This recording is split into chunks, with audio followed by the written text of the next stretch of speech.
Tu es là, devant elle, tu as tout fait bien, chaque mot, une caresse, chaque geste, une offrande. Tu lui présentes ton cœur sur un plateau d'argent, une fleur fragile et parfaite. Elle se détourne, pas avec colère, pas avec haine, mais avec quelque chose de bien pire. Un frisson de dégoût, subtil, presque imperceptible. Ton monde se fissure. Pourquoi? Tu te poses la question, encore et encore, ta gentillesse, ta prévenance. Tu pensais que c'était la clé. La monnaie d'échange pour l'affection. Voici la vérité que 99% des hommes ignorent, une vérité si contre-intuitive qu'elle ressemble à une cruelle plaisanterie.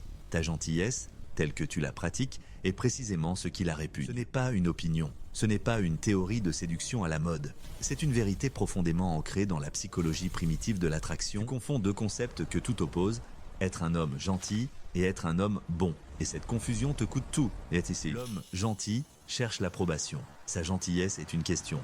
M'aimes-tu maintenant? Est-ce que ça suffit? Chaque acte est une transaction pour valider sa propre existence. Il est disponible 24/7. Il annule ses projets pour elle.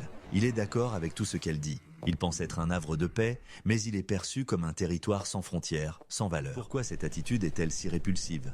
Parce qu'elle communique une chose au niveau le plus viscéral, la faiblesse. Le cerveau féminin, forgé par des millions d'années d'évolution, est un détecteur de valeur de survie d'une efficacité redoutable. Il ne cherche pas la gentillesse, il cherche la force. La force n'est pas la brutalité, c'est la compétence, la résilience, la capacité à protéger.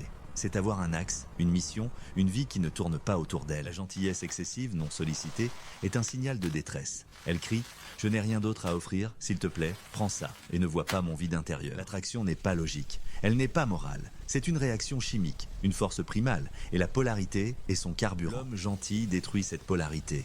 En essayant de lui plaire à tout prix, il devient comme elle, doux, complaisant. Il neutralise la tension, il tue le désir dans l'œuf. Prenons l'exemple d'Arthur. Arthur rencontre Éléonore, elle est comme une sculpture de glace, fascinante et distante. Il décide que sa chaleur la fera fondre. Au début, elle apprécie. Les messages constants, les compliments, sa disponibilité totale, c'est flatteur, c'est comme un soleil tiède sur sa peau de glace. Mais le soleil tiède devient vite une chaleur étouffante. Ces messages ne sont plus des attentions, mais des interruptions. Ces compliments, une rengaine vide de sens. Un soir, elle mentionne un film qu'elle aimerait voir. Arthur, qui déteste ce genre, s'exclame « J'adore, allons-y !» Et à cet instant, quelque chose en elle se brise. Ce n'est pas le mensonge qui la dérange, c'est le manque total d'épine dorsale.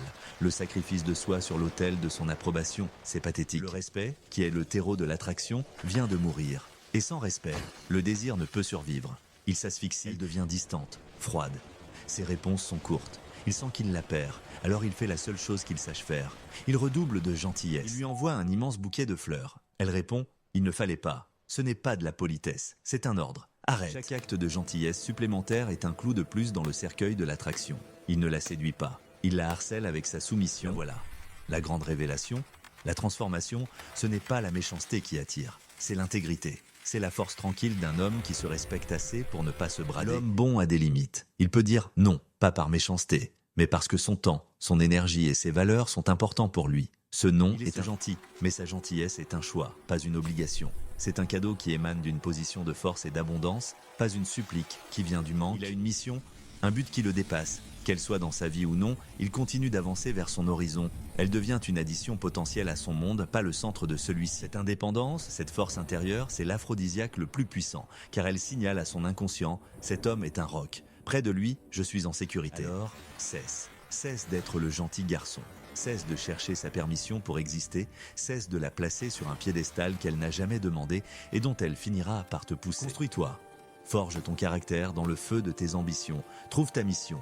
Deviens l'homme que tu admirerais toi-même. Ne sois pas gentil, sois bon, sois fort, sois vrai. Et alors, ta gentillesse, quand tu choisiras de l'offrir, aura le poids de l'or, pas la légèreté de la poussière.